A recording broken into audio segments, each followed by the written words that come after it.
হ্যাঁ বাবা মহাদেব, আর যে পারছি না। আর কত দূর যেতে হবে?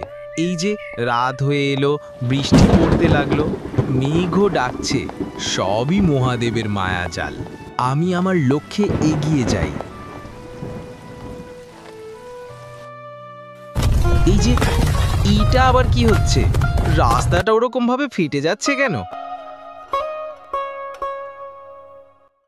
কোথায় গেল ফাটা রাস্তাটা?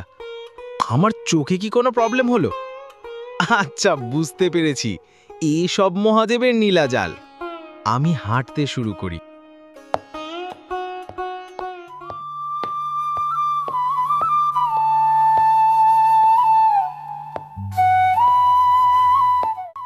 আরে, ওখানে কে শুয়ে আছে?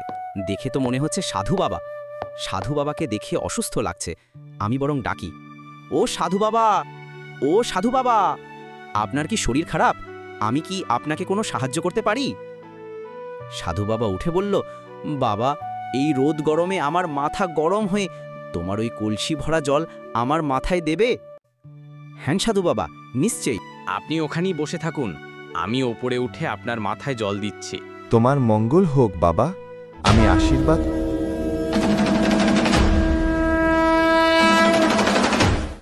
আশীর্বাদ করছি তোমার সর্বদাই মঙ্গল হবে।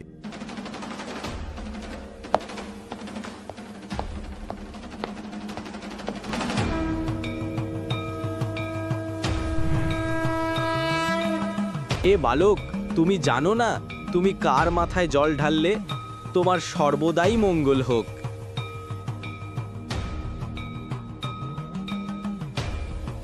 হে বাবা মহাদেব, তোমার মাথায় জল ঢালার আগে আমি এক বৃদ্ধ সাধু বাবার মাথায় জল ঢেলে এসেছি। কোনো ভুল হয়ে থাকলে তুমি আমাকে ক্ষমা করো।